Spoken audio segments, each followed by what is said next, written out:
In the 16th century, freak shows began showcasing people with rare physical conditions as living curiosities. What started as superstition soon became big business, with showmen like P.T. Barnum turning human difference into spectacle.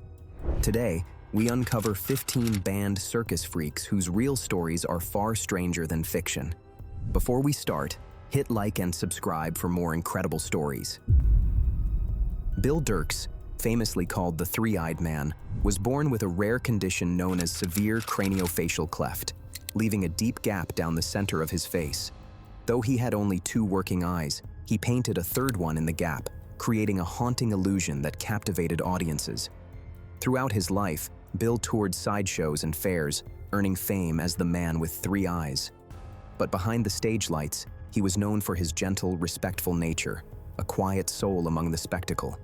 His story shows how many performers turned their extraordinary features into survival, dignity, and lasting recognition.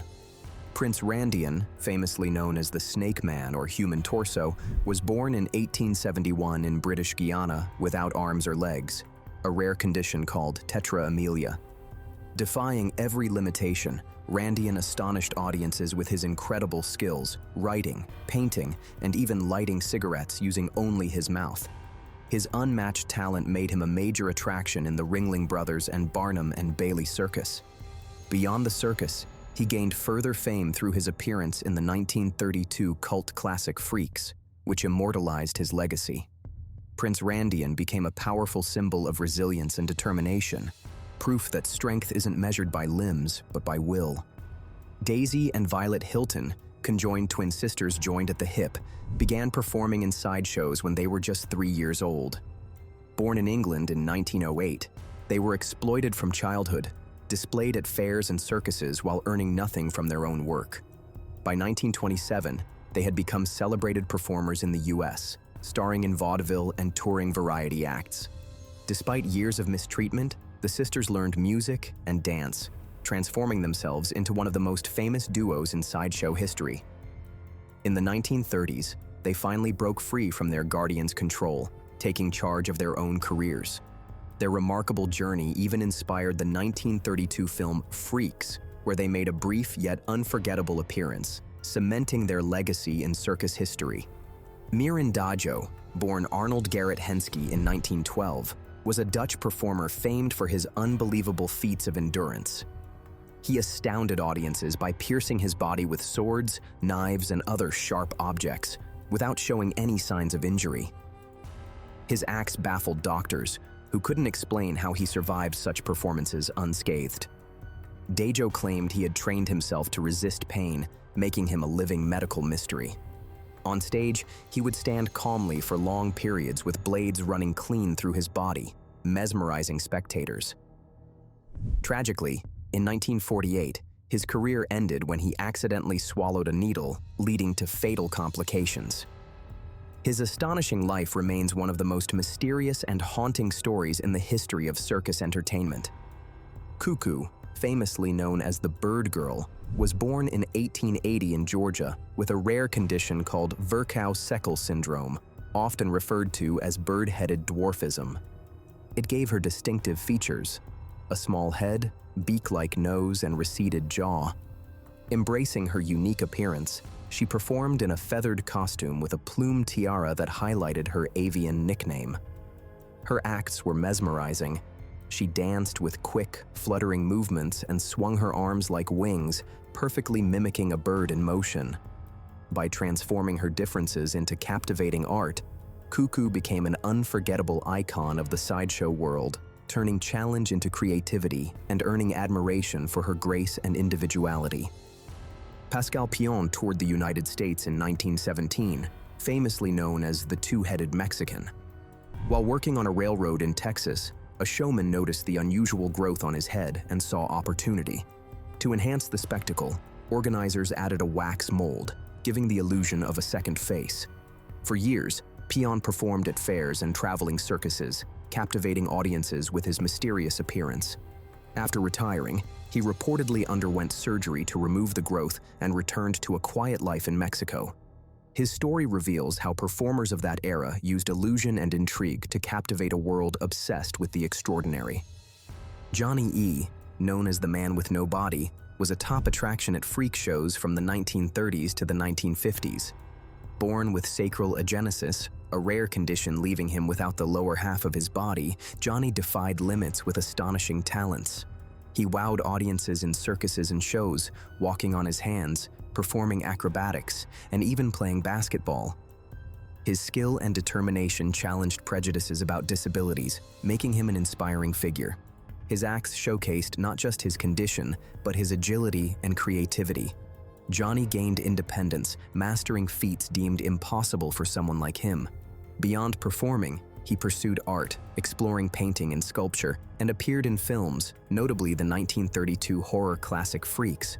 Though sometimes seen as exploitative, Johnny embraced his uniqueness, challenging physical limits, leaving a legacy of perseverance and determination. Grady Styles Jr., known as Lobster Boy, was born with ectrodactyly, a congenital condition that made his hands and feet resemble claws. Hailing from a family with the same condition, he embraced the tradition and became a sideshow attraction, drawing attention from a young age. Despite his stage success, his personal life was troubled, marked by family struggles and personal battles that shaped his path. In 1978, a severe family-related incident led to his arrest, cementing his story as one of the most notorious among sideshow performers. His life reveals the complex realities behind the spectacle, showing that many artists faced hardships beyond the stage. Harry, nicknamed Kurt, immigrated from Germany to the United States in 1915 with his sister Grace.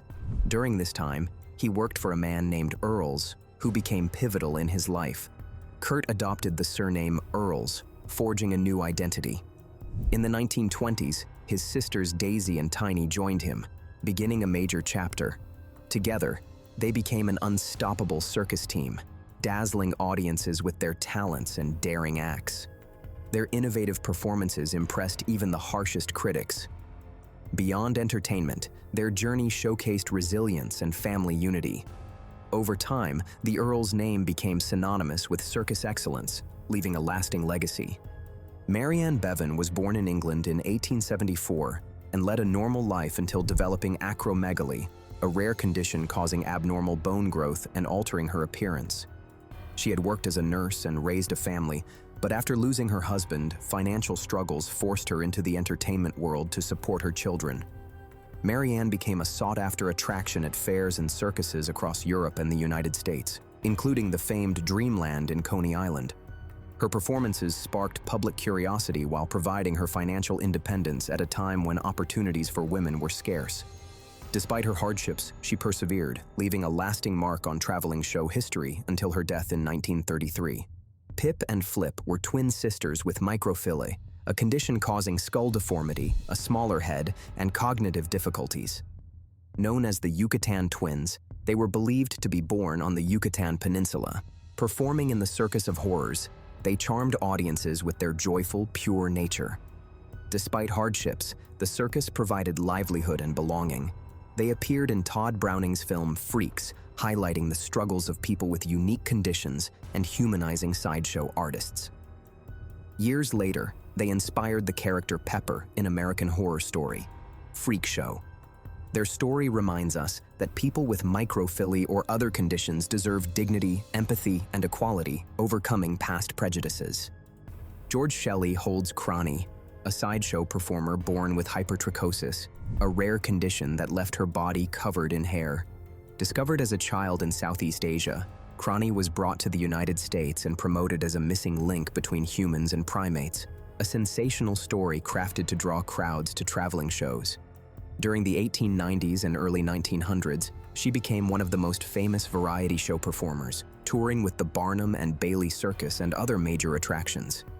Despite the exaggerated tales, Kronie was celebrated for her intelligence and independence, adapting to life in the United States and mastering multiple languages. Ella Harper, born in 1873, had a rare condition called genu recurvatum, which caused her knees to bend backward, making upright walking difficult. She found moving on all fours more comfortable. Her condition restricted daily life and made social interactions challenging, often marking her as different. In 1885, she gained fame as the Camel Girl, performing in circuses and drawing large crowds with her unique ability.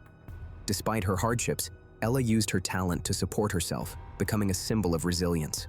Martin Joe Lorello, born in 1886, became famous as the Owl Man for his astonishing ability to rotate his head a full 180 degrees and even walk while maintaining that position. This extraordinary skill drew attention in the early 20th century. In 1921, he moved to the United States and joined the renowned Barnum and Bailey Circus, quickly becoming one of its top attractions. His incredible talent was immortalized in a famous 1940 photograph for Life magazine, highlighting him as one of the era's most remarkable performers. Ruth Berry, known as the Penguin Girl, performed in sideshows from 1930 to 1965.